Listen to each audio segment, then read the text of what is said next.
What's going on, guys? In today's video, I just built one of the biggest flyable aircrafts that you can use for your whole squad. Not only can it fly, but it can fly super high or low, depending on what height you want to fly at. But also, it can land. Hopefully you guys stick around and watch till the end, where I'll show you guys my first time taking lift off with this thing. It's absolutely amazing. But anyways, let's get right into the video.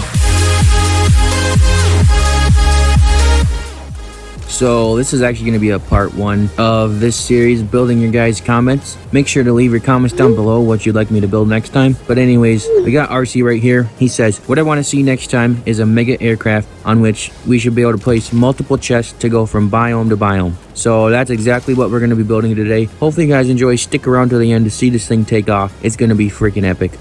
So first off, we're going to start just like any other aircraft tutorial starts, with a foundation piece to elevate your aircraft into the air. Then we're going to go ahead, place one big foundation piece in the middle of that, and then we'll go out 3 more foundation pieces long on each side, just like this. Then we can take that same foundation piece and do as I follow by placing some more in between each foundation piece, just like you see here on each side of the aircraft. Then we're going to get a long skinny foundation piece just like this one right here and place it on each side of the aircraft. Next up, we can add our 3 castle railings on each side just like this, and these will be used to keep the dynamic foundation in place while we use the steering function with this aircraft. Next, then we can grab the tall skinny foundation piece again and place one inside of each railing just like you see here. Then grab yourself a dynamic foundation and place one each on the tall foundation piece just like this. And now for each foundation, we will get 5 thrusters for the maximum power and efficiency to get this aircraft to fly fast through the sky. And just make sure you go all the way around to the edge with the first one, so that way you can fit all the 5 thrusters on there perfectly. Next, we can add a switch to each dynamic foundation in this location here, and then we can break down each foundation one by one, making sure each switch is correctly only controlling that one foundation piece. Okay, and if each foundation is operating separately, we can continue on to the next step. And now we can add these long thin castle flooring pieces to the top of the castle railings just like this, and this is to keep your dynamic foundations from flying out into space if they ever happen to decide to do that. Next up, we can add some wooden railings to the side of your aircraft just like this,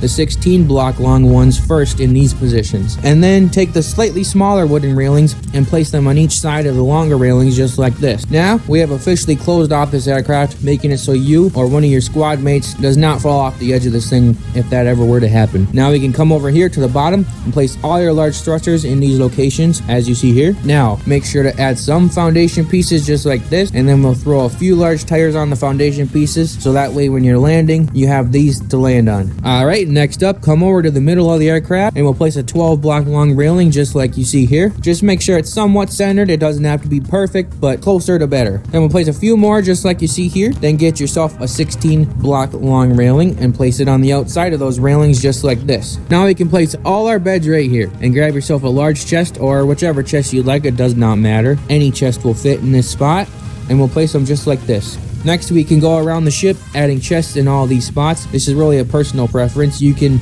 choose whatever to place here. I just thought it was a good idea for more loot storage. Now we can place a crafting table right here just like this. Then get yourself 2 campfires and place one here and then one over here. Now you can place whatever wherever you'd like. This is just what I chose, so I'll place a grill right here just like this, but you could place, let's say, a lumber mill or whatever you'd like right here. It's up to you really. Next up, we could put activation switches on all 4 corners, so that way no matter where you are on this airship, we can activate the thrusters on the bottom. Now we'll just go ahead and make sure the switches all activate the thrusters on the bottom, and they do, so we're all good. Now we can add a roof over the top of our items here, so we can use them if it does ever happen to rain. And you can do the roof however you want. This is just how I did it, like you see right here. Just a couple beams and then the floors on top. Now we can add stairs to get up to the 2nd floor and place them wherever you'd like. Up here, it's really, place the stairs wherever you'd like. It really doesn't matter. I just placed them right here, and up on top here, doesn't really matter what you put here. You can put nothing. You can put a bed and chest like I did. It's really up to you. Alright, now we can officially add the balloons to this puppy. First, we'll start by adding a balloon to each corner like this, with 3 on each side total. Now we can come down here and break this foundation that's holding the whole aircraft up. And there we go. Now it's loading a little bit. Then to get this completely floating in the air, if you want to add 2 balloons to the top, you don't have to add these 2 balloons. I do actually end up breaking these just to make it easier to land. But if you want these 2 balloons, you will fly a little bit higher. But I recommend just don't put these balloons on there. Next, we can add a foundation piece to each outside of this aircraft in these 4 positions, as you see here. And this will be where the last 4 balloons are placed. And now we're officially floating in the air. Now look at this thing. It's just absolutely massive. But anyways, once you've ascended maximum with the balloons, you can flip the switch and up you'll go. Now we can just use the switches on each side to go the direction that you'd like to go. And the thing for how big it is, it actually gets up and moves in speed. Like, I'm actually pleasantly surprised at this. Now we can see how to get this bad boy to land. So let's test that out. So I did break these 2 balloons up top, as they actually were not needed to keep this aircraft afloat. But anyways, so we'll come in for a safe landing, making sure there's nothing in our way. All we have to do once we're safe to land, place a couple stone foundations and you'll simply fall right to the ground. It's really that simple. And for takeoff, it's completely opposite. Just break those stone foundations and there you go. You're back up in the air, getting ready to fly off wherever you're going. Now that's all I got for you guys today. I hope you've enjoyed, but until next time.